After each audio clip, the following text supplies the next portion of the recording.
Je suis Dr Jean Roche, je suis psychiatre et gériatre au CHU de Lille et responsable de la filière psychogériatrique au sein du CHU et médecin référent du CR3PA.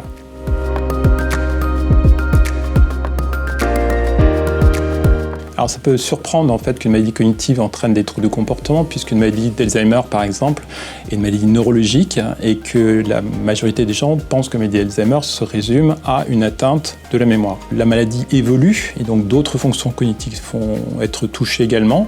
Et autre élément important, c'est que le cerveau est avant tout une interface avec le monde et que tout ce qui va entraîner un dysfonctionnement de ce cerveau va entraîner un trouble du comportement du fait d'une mauvaise adaptation de la personne qui analyse mal son environnement. Voilà, donc c'est pour ça qu'un certain nombre de troubles de comportement peuvent apparaître dans le cas des maladies neurocognitives, dont la maladie d'Alzheimer, et notamment l'agitation et l'agressivité dont on va parler aujourd'hui. Deux patients Alzheimer ne se présenteront pas exactement de la même façon. Donc ce qui est important de comprendre, c'est qu'il y a des grandes variabilités dans l'expression des troubles du comportement aussi. Ça va dépendre en fait de la personne. La personne n'est pas juste quelqu'un qui est touché par la maladie d'Alzheimer, c'est aussi quelqu'un qui a une personnalité, une histoire de vie dont il faut tenir compte. Ça va être variable aussi en fonction de l'heure de la journée. Le soir, souvent, il y a plus de troubles de comportement. Ça va être variable également en fonction du stade de la maladie. Plus la maladie est à un stade évolué, plus on a de malchance, on va dire, d'avoir des troubles de comportement invalidants. Et dernière chose, ça dépend également du type de maladie neurocognitive. Ce ne sera pas exactement la même chose si c'est une maladie d'Alzheimer, une maladie à corps de Lewin, une maladie frontotemporale, une maladie vasculaire ou autre maladie neurocognitive.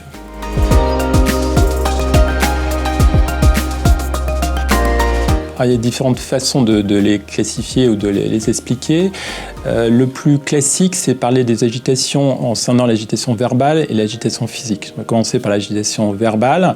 Elle peut être avec ou sans agressivité. Donc, quand elle est sans agressivité, ça peut être des gens qui vont parler de façon itérative, avec un questionnement itératif, toujours un peu la même question. Et quand c'est une agitation verbale avec agressivité, ça va être des propos qui vont être insultants, un sentiment d'hostilité, un sentiment de se sentir accusé par son entourage, et des gens qui du coup réagissent à ça très fort. Et donc il peut y avoir des cris également qui en découlent de ces comportements agressifs verbaux, voire des conduites d'opposition dans certains soins. Oui, l'agitation physique va également se décliner en deux parties, l'agitation sans agressivité et avec agressivité. Sans agressivité, ça va consister avec un patient ou une personne qui va déambuler, qui va errer dans son environnement du fait d'une désorientation spatiale. Ça peut être également quelqu'un qui va déplacer les objets, qui va les mettre dans d'autres endroits sans raison particulière. Et sur les comportements physiques, l'agitation physique avec agressivité, ça va être des conduites d'opposition, des cris, des tendances à mordre, à griffer, à frapper, à jeter des objets. Ça se voit bien sûr dans les stades les plus évolués des maladies neurocognitives.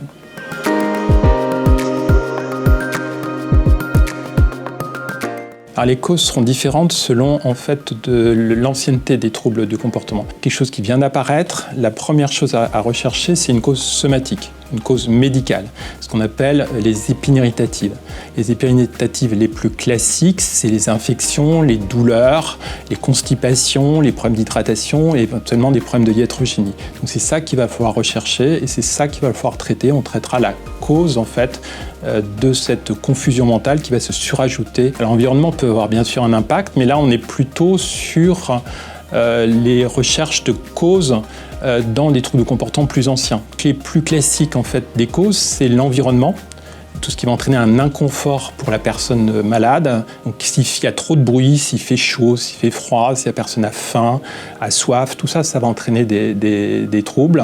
Ce qui peut être également en cause en fait sur ces troubles de comportement, sur l'origine de ces troubles de comportement, c'est une méconnaissance par l'entourage professionnel ou familial des rythmes en fait de cette personne. Si la personne se couchait habituellement à 22h et qu'on la couche à 19h, ça peut déclencher un trouble de comportement. Donc plus on connaît la personne, mieux c'est. Allez, on va donner quelques exemples de moments à risque, puis il y en a d'autres. On va parler les plus classiques. Les plus classiques concernent les soins à la personne. Les soins à la personne, ça va être les médicaments, par exemple, ou les soins intimes, les soins de toilette. Le patient qui a une maladie d'Alzheimer, par exemple, n'a pas conscience en fait d'avoir cette maladie et ne comprend pas pourquoi elle a besoin d'aide. Donc c'est source de conduite d'opposition et il faut apprendre à faire une toilette à quelqu'un qui a une maladie neurocognitive. Ce n'est pas naturel et les soignants ne sont pas automatiquement formés à ça.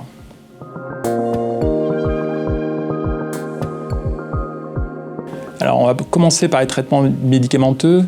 Dans le cas des troubles de comportement, mais pour dire qu'en fait, il ne faut pas en attendre grand-chose. Le niveau de preuve en fait, sur les médicaments psychotropes est assez faible et le risque iatrogène, le risque d'effets secondaires, le risque de confusion, le risque de chute est relativement important.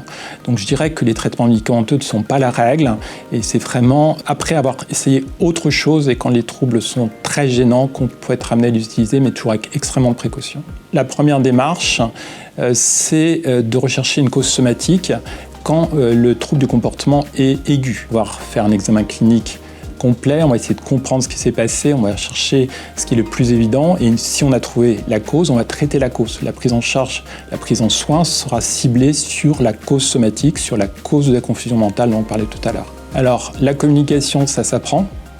Communiquer avec un patient qui a une maladie neurocognitive, qui a une maladie d'Alzheimer ou une autre maladie neurocognitive, c'est pas naturel. La base, c'est ne pas mettre en échec. Écouter, prendre son temps, être dans un environnement calme, c'est-à-dire qu'il ne faut pas de bruit aux alentours, faire des phrases simples, reformuler quand c'est nécessaire. Voilà, tous ces éléments-là sont des éléments qui vont être importants. On a vu qu'un certain nombre de troubles de comportement peuvent être sur le mode d'agitation physique et notamment sur le mode de déambulation, d'errance. Cette errance peut poser problème si les locaux ne sont pas sécurisés. Donc il y a des choses à faire. Donc, limiter les possibilités de sortie involontaires, faciliter également les déambulations du patient, qu'il ne soit pas enfermé dans sa chambre, limiter les contentions. Tout ça, ça va être des choses qu'il faut éviter, anticiper également le risque de chute en nettoyant entre guillemets les sols, les objets qui pourraient être source d'obstacles.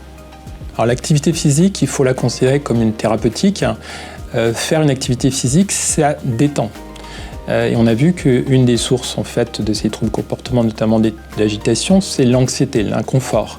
Donc tout ce qui va en fait permettre à la personne de se détendre, de voir par exemple de faire une marche à l'extérieur, de faire un peu de vélo d'appartement ou de vélo avec un APA ou un kiné dans un service ou dans une EHPAD, va être bénéfique et sera positif sur les troubles de comportement quels qu'ils soient et notamment sur l'agitation. Pour prendre en charge les troubles de comportement, on a vu tout à l'heure que les médicaments n'étaient pas en première ligne. Donc ça veut dire que ce qui est en première ligne, c'est le non médicamenteux. C'est l'adaptation à l'environnement, c'est la connaissance de la maladie et c'est également la formation du personnel. C'est essentiel. Et la formation du personnel, elle doit se faire en formation continue, mais elle se fait aussi pour les aidants naturels, les aidants familiaux. Apprendre à communiquer, apprendre à connaître la maladie, les spécificités, comprendre pourquoi ce trouble de comportement est là et rechercher les causes en fait, des troubles de comportement pour les atténuer au maximum. Et c'est ça qui est le plus efficace. Pour conclure sur ce point de la prise en charge des troubles de comportement et notamment de l'agitation, je pense que ce qui est important, c'est connaître la personne et pas simplement la maladie qu'a cette personne.